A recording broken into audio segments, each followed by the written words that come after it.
tenemos un versículo del libro de Romanos del Nuevo Testamento. Ahora mismo acabamos de ver el Salmo 137 cantado, que se trata del exilio del pueblo judío.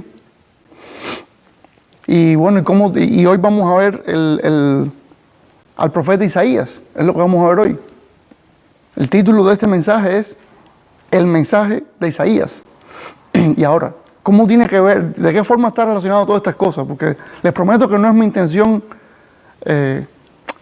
confundir a nadie, todo lo contrario, pero cuando vemos cosas que aparentemente no tienen mucha relación, nos preguntamos, bueno, ¿y qué cosa es todo esto? ¿Por qué? ¿Por qué tenemos un versículo de Romanos escrito en la pantalla? ¿Por qué acabamos de hacer referencia al Salmo 137? ¿Y por qué entonces la enseñanza es el mensaje de Isaías? ¿Qué tiene que ver todo esto? Bueno, vamos poco a poco entonces y veremos qué tiene que ver todo esto. El domingo pasado vimos que Israel, el pueblo que salió de la esclavitud de Egipto por el poder de Dios, bajo el liderazgo de Moisés, ya no solo tenía un rey, sino tenía un rey al cual Dios le prometió que de su descendencia vendría el Mesías. Ya no era el rey Saúl, sino el rey David. De él vendría el Mesías. A diferencia de Saúl, David fue un hombre conforme al corazón de Dios. El Señor sabía que David iba a hacer su voluntad. Lejos de ser perfecto David, ¿está bien? Pero no cabe duda que la verdad es que cumplió la voluntad del Señor en su época. Y fue un gran hombre de Dios. Entonces hoy vamos a ver qué sucedió en la historia del pueblo de Israel después que sale David del trono, o sea, después que muere el rey David. Y cómo esa historia de Israel encaja en el mensaje del profeta Isaías. A ver. Vamos a buscar el libro de Isaías, por favor. Vamos a buscar el capítulo 53.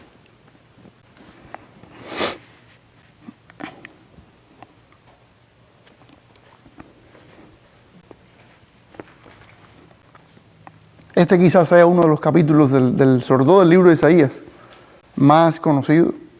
De hecho, el profeta Isaías es uno de los más conocidos entre los profetas, por nosotros los cristianos, vamos a decir. Entonces dice la palabra del Señor, Isaías 53. Dice, ¿quién ha creído a nuestro anuncio? ¿Y sobre quién se ha manifestado el brazo de Jehová? Subirá cual renuevo delante de él, y como raíz de tierra seca. No hay parecer en él, ni hermosura. Le veremos, mas sin atractivo, para que le deseemos. Despreciado y desechado entre los hombres, varón de dolores, experimentado en quebranto. Y como que escondimos de él el rostro, fue menospreciado y no lo estimamos. Ciertamente llevó él nuestras enfermedades y sufrió nuestros dolores. Y nosotros le tuvimos por azotado, por herido de Dios y abatido. Mas él herido fue por nuestras rebeliones, molido por nuestros pecados. El castigo de nuestra paz fue sobre él, y por su llaga fuimos nosotros curados. Todos nosotros nos descarriamos como ovejas, cada cual se apartó por su camino. Mas Jehová cargó en él el pecado de todos nosotros. Angustiado él y afligido, no abrió su boca. Como cordero fue llevado al matadero, y como oveja delante de sus trasquiladores. Enmudeció y no abrió su boca. Por cárcel y por juicio fue quitado. Y su generación, ¿quién la contará? Porque fue cortado de la tierra de los vivientes, y por la rebelión de mi pueblo fue herido. Y se dispuso con los impíos su sepultura, mas con los ricos fue en su muerte. Aunque nunca hizo maldad, ni hubo engaño en su boca. Con todo eso, Jehová quiso quebrantarlo, sujetándole a padecimiento. Cuando haya puesto su vida en expiación por el pecado, verá linaje, vivirá por largos días, y la voluntad de Jehová será en su mano prosperada. Verá el fruto de la aflicción de su alma, y quedará satisfecho. Por su conocimiento, justificará a mi siervo justo a muchos, y llevará las iniquidades de ellos. Por tanto, yo le daré parte con los grandes, y con los fuertes repartirá despojos, por cuanto derramó su vida hasta la muerte, y fue contado con los pecadores, habiendo él llevado el pecado de muchos, y orando por los transgresores. Bueno, durante el reinado de David hubo muchas batallas por la desobediencia del rey y los pecados en los cuales incurrió David. David tomó por mujer a Betsabé, la esposa de Urías, uno de los siervos de él, los militares. Pero al darse cuenta David de que estaba embarazada Betsabé, ¿qué hizo? Pues trató de esconder este pecado.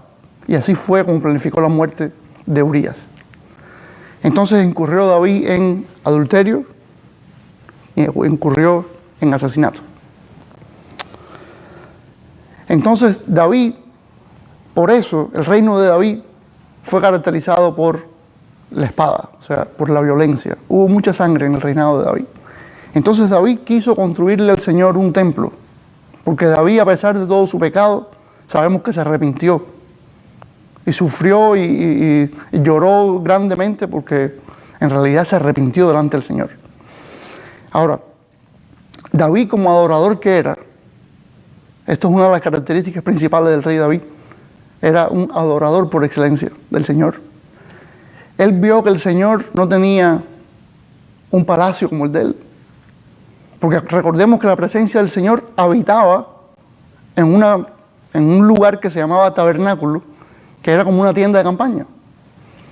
Y David le dijo: Señor, mira yo el palacio lujoso que tengo ya, pero mira tú donde habitas, tu presencia habita en un tabernáculo.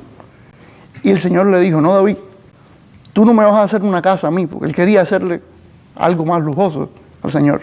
Tú no me vas a hacer una casa a mí, sino yo te voy a hacer una casa a ti, que significa la descendencia de David.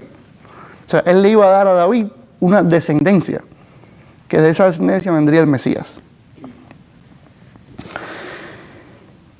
Entonces le dijo: David, quien va a hacer el templo que tú quieres hacerme a mí, es tu hijo Salomón. O sea, Salomón, hijo de David, hace el templo. Y Salomón mismo, inclusive, no cumplió a cabalidad la ley de Moisés. O sea, tenemos un pueblo ya de Israel con un templo inclusive para Dios, con un rey descendencia de David, el hombre más sabio del mundo inclusive, que juntó proverbios y también escribió proverbios, y ese es el libro de los proverbios que tenemos. Cosas, o sea, consejos buenísimos para cualquier persona. Y sin embargo, el rey Salomón también incurrió en pecados. El rey Salomón tuvo entre esposas y concubinas 1000. Fíjese usted, 1000 mujeres tuvo Salomón. Pero lo peor no fue eso. Lo peor fue que estas mujeres venían de diferentes reinos, de diferentes países. ¿Por qué? Porque Salomón utilizó el matrimonio para hacer la paz con los países vecinos. Y claro, hubo paz en Israel, pero ¿a costa de qué? Bueno, a costa del matrimonio del rey con tantas mujeres de diferentes lugares. Estas mujeres, siendo de diferentes lugares, tenían también diferentes religiones. Y Salomón permitió la adoración, o sea, le permitió a ella seguir adorando a todos esos dioses. Entonces aquello no fue nada bueno. El Señor le dijo a Salomón que él no iba a dividir su reino en dos. El país de Israel no lo iba a dividir en dos, por amor a su padre David. Pero cuando Salomón muriera, se iba a dividir el reino. Así fue. Llegó Salomón a viejo, murió, y el reino se dividió. Entonces Israel, el país formado por el Señor, la nación santa del Señor, queda dividida en dos. Entonces la parte del norte, que se fueron 10 tribus del norte, se llamó Israel, y la capital fue Samaria. ¿Se acuerdan de la mujer samaritana? Pues de por ahí era. La mujer samaritana a la que siglos después le habló Jesús. Bueno, ahí era la mujer samaritana. Entonces el reino del sur, 2 tribus, Judá y Benjamín, se llamó el reino de Judá. Quedó dividido en dos, Israel. Y después de eso, desgraciadamente, el pecado continuó. En el norte hubo pecado de idolatría, muchísimo, porque el rey del norte dijo, no, la adoración supuestamente es en el templo de Salomón, abajo en Judá, en el sur, pero yo no voy a dejar que la gente vaya hasta allá abajo, lleve ofrendas, lleven cosas, no. Entonces construyó dos altares allá en el norte, para que la gente no tuviera que bajar a Jerusalén. Quiere decir que ya el templo de Jerusalén, el cual el Señor estableció, el Señor, ya no era el lugar de adoración del reino del norte. Fíjese qué clase de pecado establecer uno mismo la forma en que uno quiere adorar a Dios. Eso es un pecado contra el cual el Señor, o sea, no hay perdón. Ese pecado es, como decimos en nuestro argot popular, eso no tiene perdón de Dios, a no ser que usted se arrepienta. A no ser que Él derrumbara todos esos altares y le dijera al pueblo, hemos pecado contra Jehová, tenemos que ir a Jerusalén a adorar. Esa es la única manera, pero eso no sucedió. No sucedió. Ahora, el reino del sur, Judá, donde estaba el templo, la capital, Jerusalén, todo, pues tampoco ellos se quedaron atrás. Ellos también incurrieron en pecados. También de idolatría, fíjense. También. Es inexplicable para nosotros hoy, pero el pueblo de Israel adoró dioses, los dioses de los pueblos vecinos, y el Señor se enfureció contra ellos, tanto el norte como el sur. Igual que el pecado de la injusticia social. La injusticia social era una cosa que abundaba en todo Israel. Y todas estas cosas estaban recogidas bien claramente en la ley de Moisés. Por eso cuando usted ve aquí al Señor reprendiendo en algún lugar de la Biblia, reprendiendo a su pueblo Israel, usted solamente se remite a la ley de Moisés. O sea, los regaños del Señor y los pronósticos de juicio no estaban basados en otra cosa que en el incumplimiento por parte del pueblo de la ley de Moisés. A veces nos perdemos interpretando el juicio que el Señor pronuncia sobre su pueblo y decimos, pero ¿por qué dice esto y por qué aquello? ¿Y a qué se refiere cuando dice esto? Bueno, es que todo eso tiene su explicación en la ley, porque Él le dio la ley para que la obedecieran. También, por supuesto, cuando pecaban tenían sus sacrificios que hacían para poder remitir ese pecado, para poder cubrir ese pecado, que era con sangre, por cierto, de animales. Pero la ley estaba para cumplirla.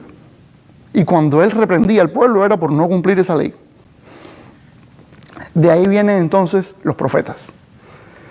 El Señor empieza a levantar profetas que le van a hablar su palabra al pueblo. Esencialmente, un profeta, como hemos dicho ya, era una persona levantada por Dios, llamada por Dios, para ir a donde estaban los líderes del pueblo, esencialmente, y decirles, están en pecado contra el Señor.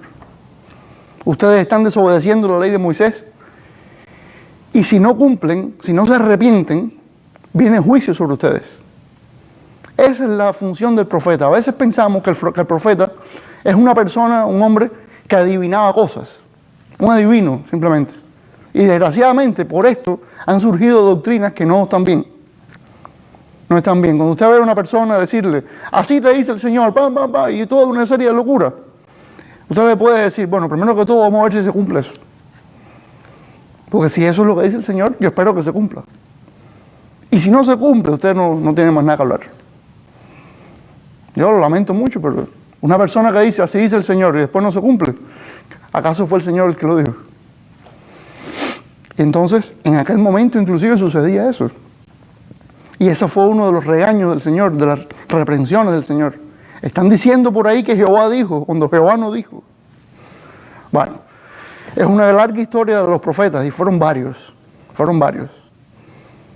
Hasta inclusive ustedes van a ver en el libro del profeta Ezequiel, cómo Ezequiel ve una visión que el Señor le pone del trono de Dios yéndose de Jerusalén, del templo. El trono de Dios con ruedas, caminando, yéndose de la presencia de Dios, del pueblo, del lugar, de la tierra prometida. Y es por eso que cuando caen en el exilio por fin, ¿Vieron el Salmo 137? El dolor, la tristeza que sentían. Esa es la relación que guarda el mensaje de Isaías con el Salmo 137.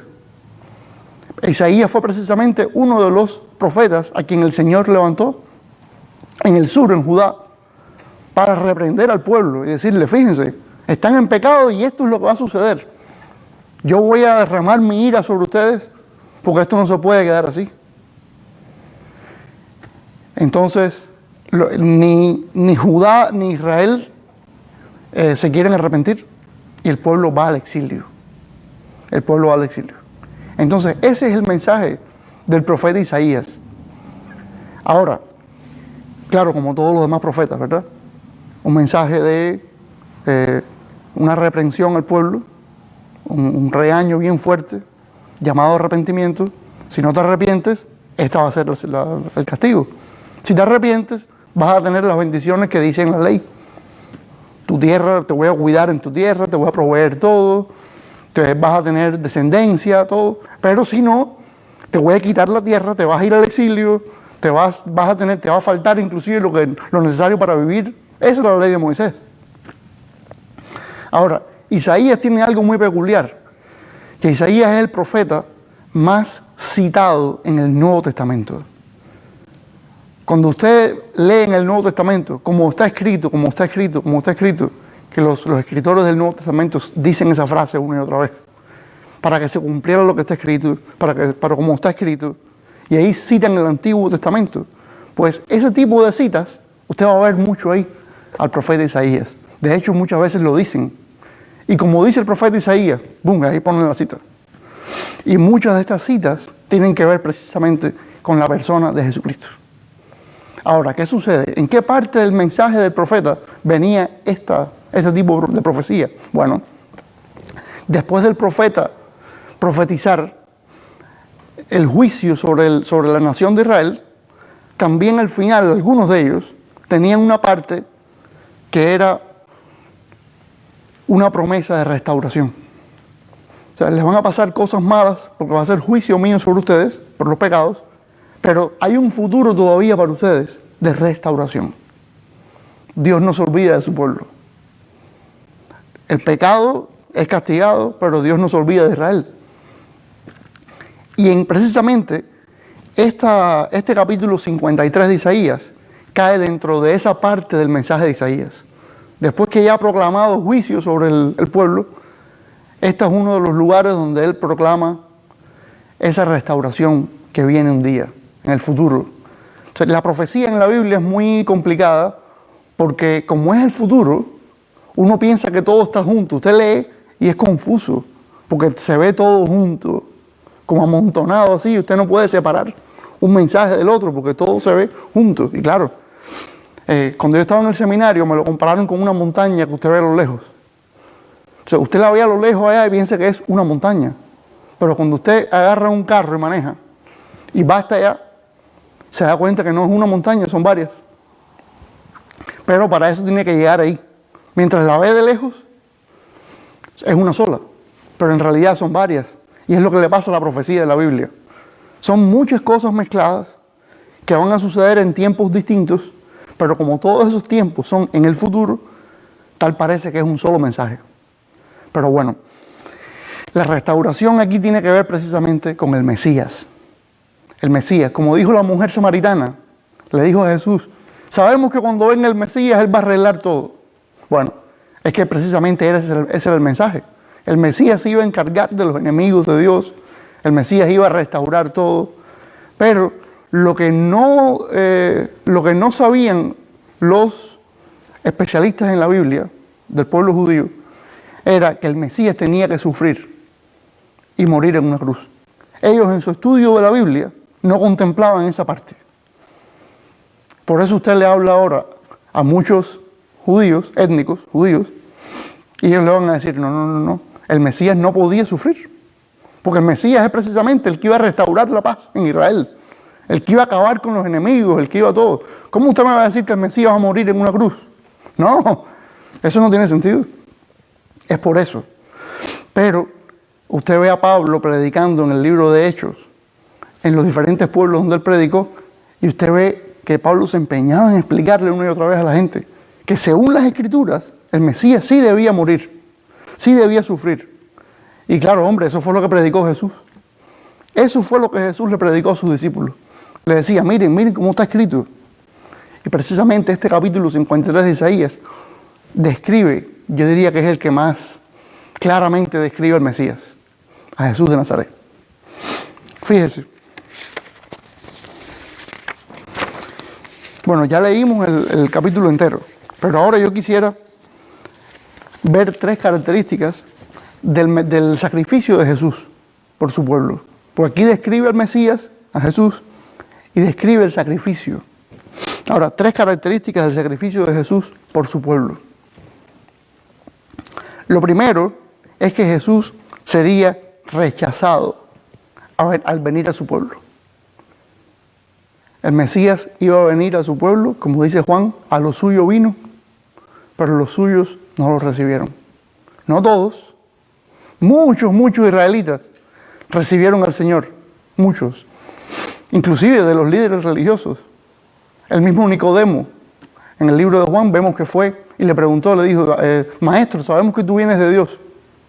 Pues es que sabían que las cosas que él hacía no eran de cualquier persona, que había algo en este hombre, en este rabino, en este maestro judío. Entonces, Jesús sería rechazado al venir a su pueblo. Si vemos los versículos del 1 al 3, vamos a ver esto. Dice, ¿quién ha creído a nuestro anuncio? ¿Y sobre quién se ha manifestado el brazo de Jehová? ¿Quién ha creído? No muchos creyeron. Subirá cual renuevo delante de él y como raíz de tierra seca. No hay parecer en él ni hermosura. Le veremos, mas sin atractivo, para que le deseemos. Despreciado, desechado entre los hombres, varón de dolores, experimentado en quebranto. Y como que escondimos de él el rostro, fue menospreciado y no lo estimamos. O sea, su pueblo no lo estimó. Vino a su pueblo, pero su pueblo no lo estimó, no lo tomó en cuenta como el Mesías. Y nosotros, el libro de Hebreos nos dice, le dice a los hebreos de aquel momento que eran cristianos, o que profesaban fe en Cristo, y nos dice hoy a nosotros también, tengan cuidado, que estas advertencias del libro de Hebreos voy a seguirlas diciendo, no me voy a cansar de decir estas cosas, que los que hoy hemos aprendido de Cristo, no vayamos atrás. Si ya hemos disfrutado de todo, si ya hemos conocido al Señor, no volvamos atrás, porque ya no hay más nada que hacer. El sacrificio por los pecados de la humanidad lo hizo Cristo. Ya no hay más nada que hacer. Y si usted ve aquí en el versículo 1, si usted tiene en su Biblia una concordancia, que son letricas pequeñas que aparecen al final de los versículos. Por ejemplo, la mía tiene en el versículo 1, dice Romanos 10:16, Juan 12:38. Quiere decir que ahí hay 2 citas ya del Nuevo Testamento, nada más que de Isaías 53. O sea, los apóstoles, mientras escribían el mensaje de Cristo y las cosas que debía saber el pueblo acerca del Mesías, ellos citaban, y está escrito esto, y está escrito lo otro, y aquí está. Y fíjese que ya en el versículo 1 hay 2 citas en el Nuevo Testamento. Romanos 10:16, Juan 12:38. Entonces, también vemos que Jesús pagaría con su vida por los pecados de su pueblo. Eso está aquí en Isaías, como 8 siglos antes de Cristo. Ya estaba ahí, ya el profeta lo había dicho, que como parte de la restauración del pueblo de Israel, el Mesías iba a pagar con su propia vida por los pecados. Veamos los versículos del 4 al 8. Dice, ciertamente llevó él nuestras enfermedades y sufrió nuestros dolores, y nosotros le tuvimos por azotado, por herido de Dios y abatido. Lo que decían era, no, ese hombre está siendo castigado por sus pecados. De hecho, eso es lo que le decían en la cruz. Si tú eres el Mesías de verdad, pues bájate de la cruz, sálvate a ti mismo. No pensaban que fuera de verdad el Mesías, sino que precisamente el pueblo, los líderes religiosos, lo juzgaron por pecador, porque él dijo que él era el Hijo de Dios. Claro, si usted no es el Hijo de Dios y usted dice eso es blasfemia. Pero el problema con Jesús es que era verdad. Ese era el único problema con él. Hubiera sido la blasfemia más grande de la humanidad, pero es que ese hombre sí era el ungido de Dios. Él sí era, pero no le creyeron. Le tuvieron por abatido, porque Dios lo había castigado. Eso es lo que pensaban de él.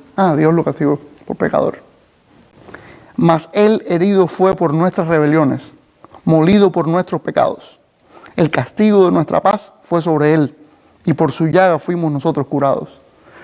O sea, no fue por los pecados de él que él sufrió, sino por los de nosotros. En este caso, por los de su pueblo, Israel. Claro, también sabemos que por los pecados de los gentiles somos nosotros, los no judíos. Quiere decir que cuando se pensaba que él estaba siendo torturado y muerto por sus propios pecados, porque él era un pecador, pues no, todo lo contrario. Él no tuvo pecado, nosotros. Fue por nosotros que él murió así. Y fíjense que aquí en el versículo 5 dice, 1 de Pedro 2:24 en la concordancia. El apóstol Pedro usa también ese versículo en sus cartas. En el versículo 4 dice, Mateo 8:17, que es cuando Jesús cura a la suegra de Pedro y a mucha gente endemoniada, que venía a él y todo, para que se cumpliera lo que está escrito, dice. Para que se cumpliera lo que está escrito, que sufrió nuestros dolores y nuestras enfermedades. En el versículo 6 dice, todos nosotros nos descarriamos como ovejas, cada cual se apartó por su camino. Está claro que el pueblo de Israel entero se apartó del Señor. Se apartó del Señor el pueblo entero. Pero la humanidad también. No solo el pueblo de Israel. Es que la humanidad entera estaba apartada del Señor. Mas Jehová cargó en él el pecado de nosotros. Ahí está de nuevo. Jehová cargó sobre él el pecado de nosotros.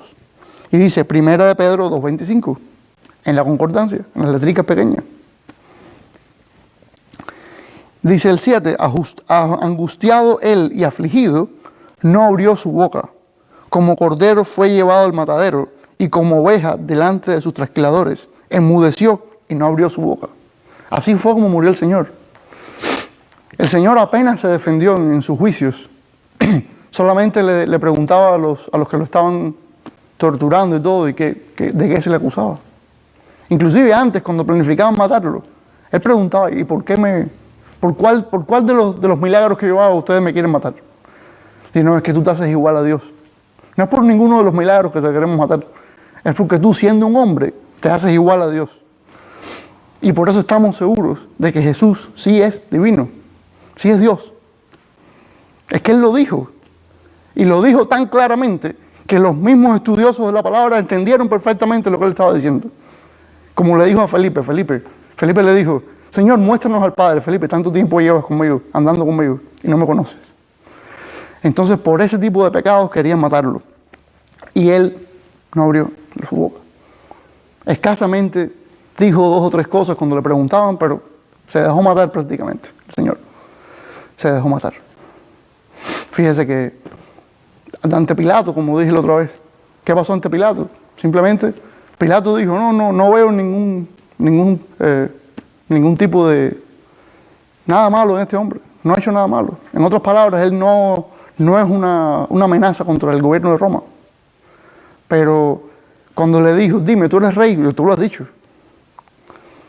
Y él le dijo, ¿tú te das cuenta que yo tengo autoridad para quitarte la vida o para perdonártela?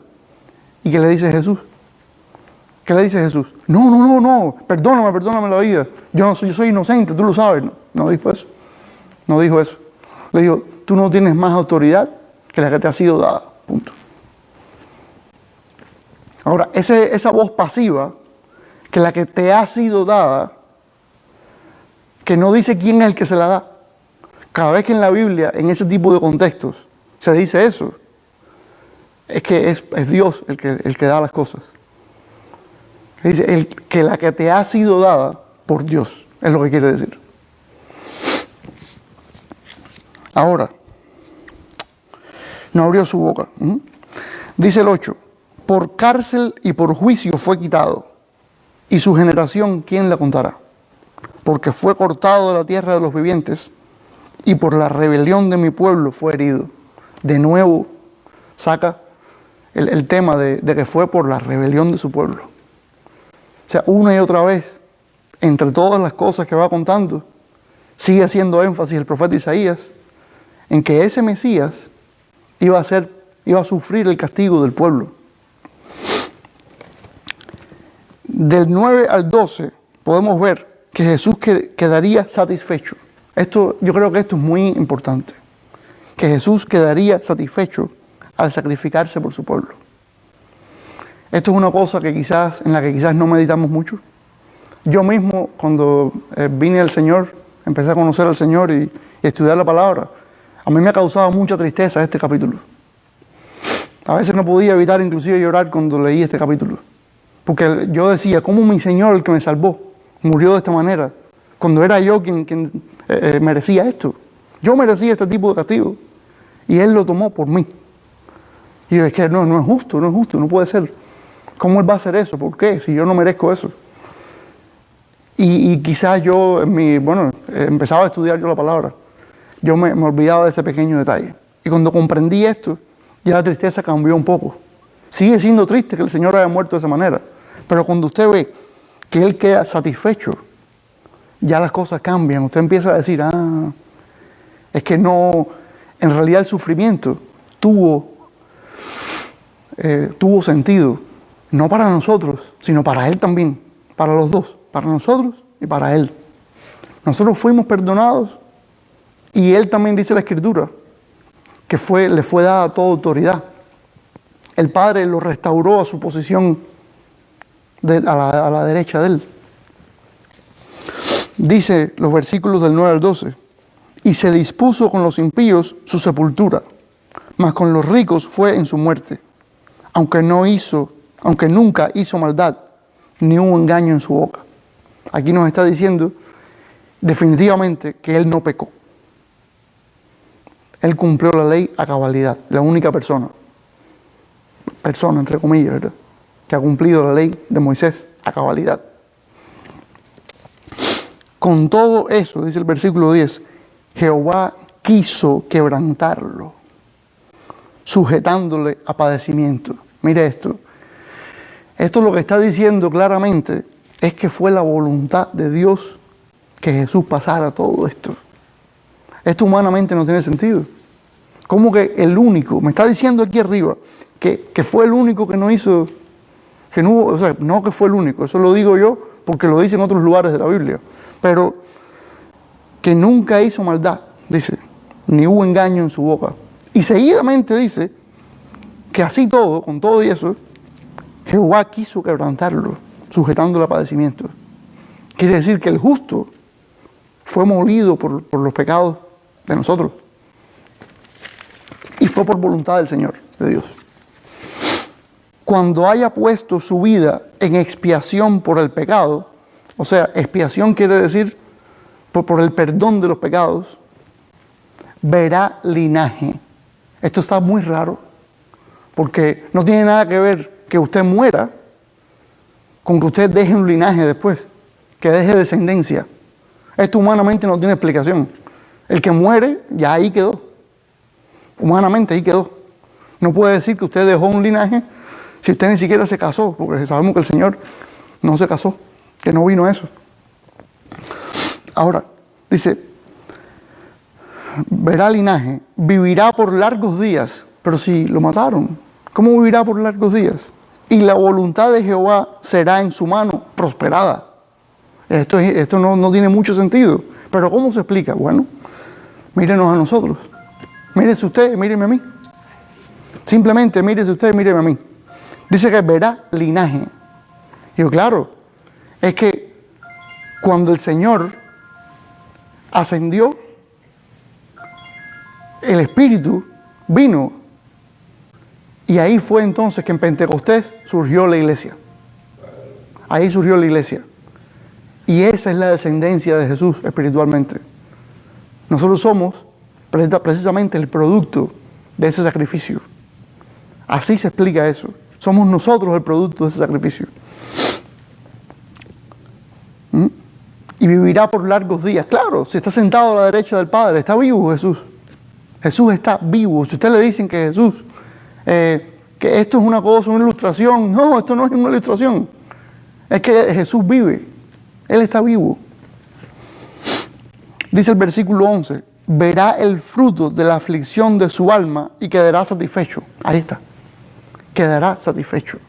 Él verá el fruto de la aflicción de su alma. Quiere decir que ese sufrimiento por los pecados tuvo un fruto, que son todos los millones de personas que han sido limpios de pecados en toda la historia, hace 2000 años.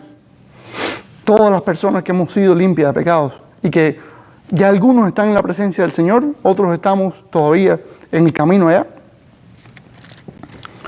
Pero lo cierto es que Jesús está satisfecho. Dice, por su conocimiento justificará a mi siervo justo a muchos y llevará las iniquidades de ellos. Justificar quiere decir hacer justo delante de Dios. Hacer justo delante de Dios. Eso solo lo puede hacer Jesús. Solo Jesús puede proclamar, decir, catalogar a alguien como justo delante del Señor. Porque solo Dios al fin y al cabo puede decir quién es justo y quién no. Y ahora en este momento Él ha decidido que solo el que sigue a Cristo es justo delante de Él. No por nuestra justicia, no porque seamos nosotros buenos delante de Dios, sino por Jesús.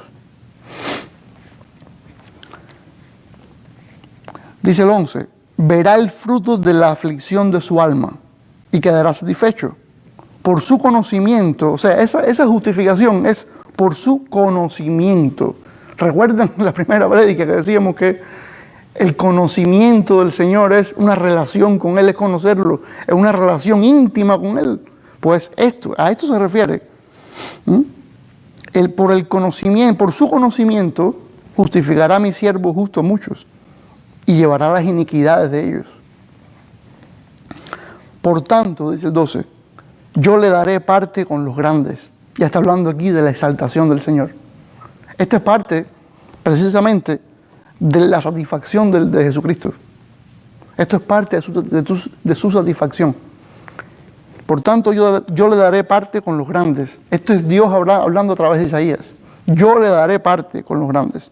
Y con los fuertes repartirá despojos, por cuanto derramó su vida hasta la muerte.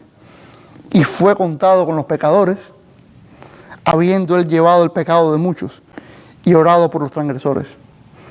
Quiere decir que está claro aquí que murió, ¿verdad? Derramó su vida hasta la muerte, eso es literal. Murió. Por llevar el pecado de muchos, se repite de nuevo ese tema y dice que oró por los transgresores. Inclusive por los que lo estaban matando, él oró. Y dijo, Padre, no les tengas en cuenta este pecado. Y los que venimos detrás de él, los seguidores de él, tenemos que hacer lo mismo. Eso es lo que hacemos los seguidores de él. Cuando alguien pega contra nosotros, Señor, perdona, no tengas en cuenta eso. Tenemos que orar por los enemigos. No lo tengas en cuenta, Señor. Y fue exactamente lo mismo que hizo el primer mártir del cristianismo, Esteban. Una muerte, una ejecución, la cual inclusive Saulo de Tarso, después el apóstol Pablo, aprobó. Y él lo dice después. Dice, Señor, yo aprobé la muerte de Esteban. Bueno, Esteban dijo eso precisamente antes de morir. Señor, no le tomes en cuenta esto. Lo mismo que su Señor. Como mismo murió su Señor, así murió él. Perdonando a los que le estaban haciendo esa crueldad y orando por ellos.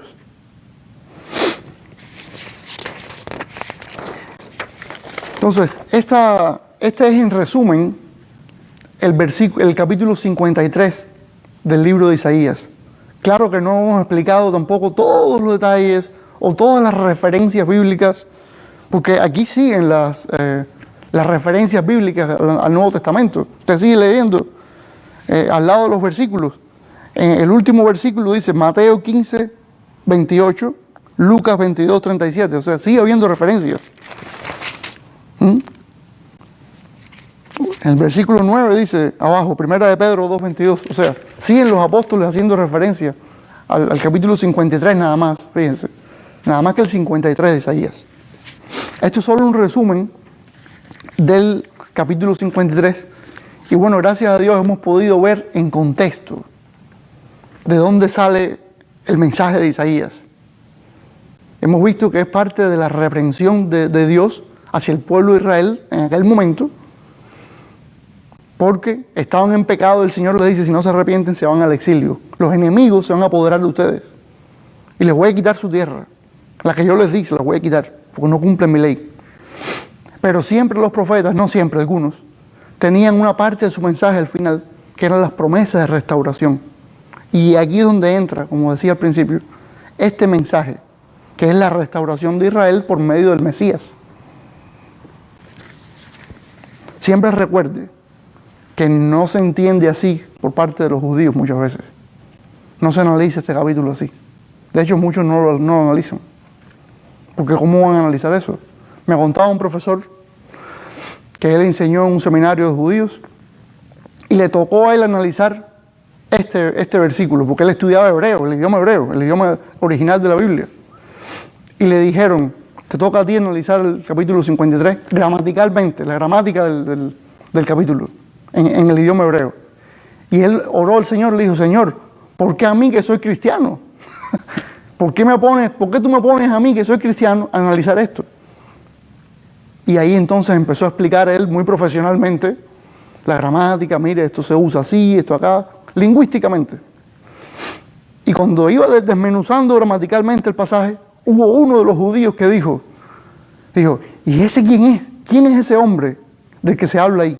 Porque se viene hablando en Isaías de mi siervo. Isaías dice de parte de Dios, mi siervo, que es el pueblo de Israel. Pero llega un momento en que mi siervo ya no es el pueblo de Israel. Usted lee ahí claramente que se refiere a una persona, a un hombre. Y ese judío que no está acostumbrado a analizar ese pasaje se pregunta, y lo dice en voz baja ahí entre los compañeros, y oye, ¿quién es ese? ¿Quién es ese de que se habla ahí? Y otro le dice, oye, ¿no te das cuenta? Ese es Jesús. Imagínense. Entonces, es muy bueno que inclusive en un estudio gramatical del pasaje en el idioma original, alguien se haya podido dar cuenta de que ahí se habla del verdadero Mesías de Israel, del que de verdad dio su vida por los pecados de su pueblo primero y después de la humanidad. Quiere decir que hemos visto tres características del sacrificio de Jesús por su pueblo, que sería rechazado, número uno, pagaría con su vida por los pecados y quedaría satisfecho al completar el sacrificio. Esas tres cosas. Ahora, es cierto, y esto es una cosa que debemos nosotros los cristianos entender bien, porque es muy delicado. Es cierto que los líderes religiosos judíos se confabularon para mentir acerca de Jesús y forzar a Pilato a que lo crucificaran. Y hemos hablado de que el puesto de Pilato era un puesto de mucha susceptibilidad, porque el pueblo judío no era fácil de gobernar. Y entonces Pilato temía una rebelión y podía terminar él destituido, muerto. Él quería controlar bien eso, y los religiosos le dijeron, tienes que matarlo porque él pecó contra el pueblo, él desobedece la ley, pero también dice que él es el rey, que ya no es César el rey, sino él. Todas esas cosas. Dice que va a destruir el templo, esas cosas. Usted sabe que Jesús dijo eso. Destruyen este templo que yo lo voy a restaurar en 3 días. Pero hablaba, como dicen los apóstoles, de su cuerpo, no del templo de Jerusalén. Ahora, sin embargo, no pensemos nunca que Dios quiere que estemos en contra de los judíos. Esto es muy susceptible, esto es muy, muy delicado. El hecho de que los líderes judíos de ese tiempo, del primer siglo, se hayan confabulado en contra de nuestro Señor Jesucristo, no quiere decir que Dios ahora nos diga a nosotros, ustedes tienen que odiar a los judíos. No es así. Está mal interpretado completamente. Mal interpretado. Acabamos de leer en Isaías que Jesús estuvo satisfecho por su sacrificio. Quiere decir que nosotros no debemos odiar a los que lo hicieron, como Él tampoco los odió. Él oró por ellos y le pidió al Padre que no tuviera en cuenta eso. Así que nosotros debemos hacer lo mismo. No quiere decir eso que tengamos que odiar a los judíos. De ninguna manera, es el pueblo del Señor, el que Él escogió en la antigüedad. No podemos hacer eso. Dice Jesús, y dice, escrito por el apóstol Juan, Juan 10, del 14 al 18. Dice, yo soy el buen pastor y conozco a mis ovejas. Y las mías me conocen, así como el Padre me conoce, y yo conozco al Padre. Dice, y pongo mi vida por las ovejas. Fíjese, pongo mi vida, Él la pone. También tengo otras ovejas que no son de este redil, porque ahí le está hablando a los judíos, a su pueblo Israel. Y dice que tiene otras ovejas que no son de ese redil, o sea, tiene gente que no son del pueblo judío. Esos somos usted y yo, esos son los gentiles, los que no son judíos, obviamente. Dice, aquellas también debo traer y oirán mi voz. Oirán mi voz. Y habrá un rebaño y un pastor. Porque Él dice, yo soy el buen pastor. Él será el pastor y nosotros todos seremos el rebaño. Un pueblo, tanto judíos como gentiles, como no judíos. Un pueblo. Por eso me ama el Padre. Porque yo pongo mi vida, de nuevo dice, yo pongo mi vida para volverla a tomar. Y ahí está diciendo de nuevo, yo voy a resucitar. Nadie me la quita, y esto es clave, ya aquí lo dice claramente. Nadie me la quita, sino que yo de mí mismo la pongo. O sea, en otras palabras, a mí me quieren matar, pero no es que ellos planifiquen matarme y me vencieron y me mataron, sino que yo me dejé matar. Yo puse mi vida en sacrificio. Tengo poder para ponerla, obviamente dado por el Padre, y tengo poder para volverla a tomar. Ya está diciendo, me van a matar, pero voy a resucitar también por el poder del Padre. Este mandamiento recibí de mi Padre. Quiere decir, a eso vine. A eso vine. Lo que leímos de Isaías es precisamente lo que hizo el Señor. Él puso su vida para rescatarnos. No es que lo agarraron y se confabularon y lo mataron. No. Todo eso sucedió. Y son culpables los de aquel tiempo que le hicieron eso. Pero también sucedió que Él decidió poner su vida. Fíjese, cuando Él fueron a capturarlo en el jardín de Getsemaní, Él dijo, yo soy. ¿Quién es Jesús de Nazaret? Yo soy. Y con su palabra empujó a la gente. Se cayeron cuando dijo, yo soy.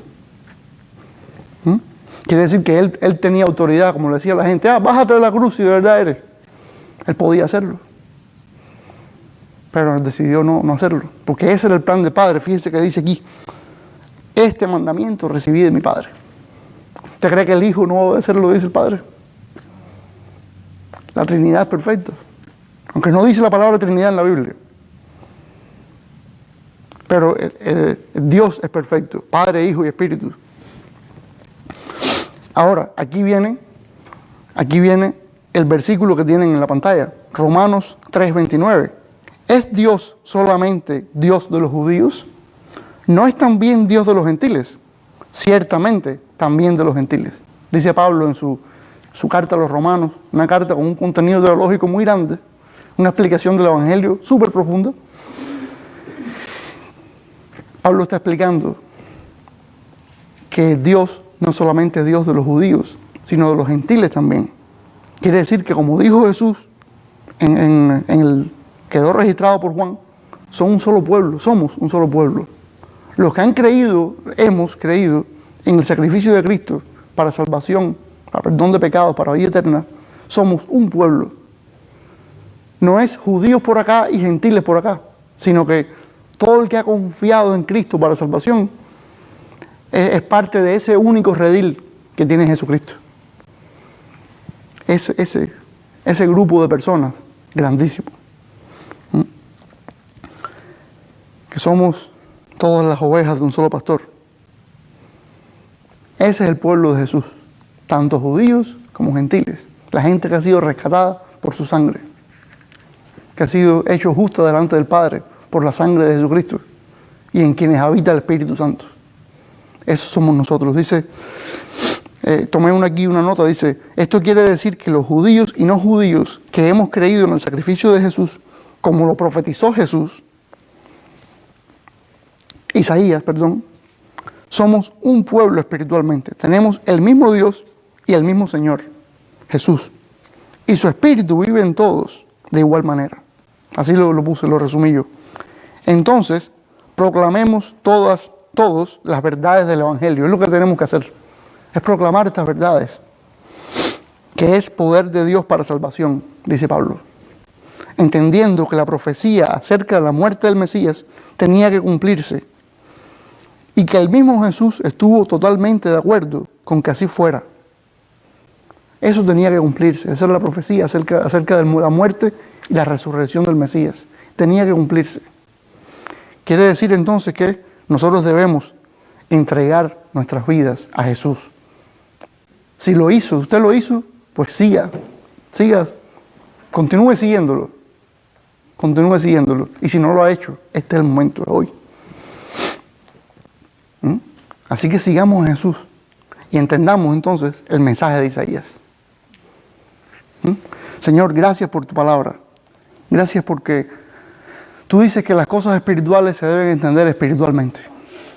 Y como mismo sabemos que los religiosos de la época se confabularon para matar a tu Hijo Jesús, también sabemos que tú lo mandaste a eso, a que Él entregara su vida para rescatarnos a todos, tanto judíos como gentiles. Te damos gracias porque tu plan es perfecto, aunque no entendamos bien ese tipo de cosas, pero está claro. Nosotros humanamente no entendemos por qué sucedió así, pero ese era tu plan perfecto. Y así sucedió, y así tú nos has rescatado a todos, Señor. Y has decidido que esa es la única manera en que podemos tener comunión contigo, que podemos recibir el perdón de pecados y la vida eterna.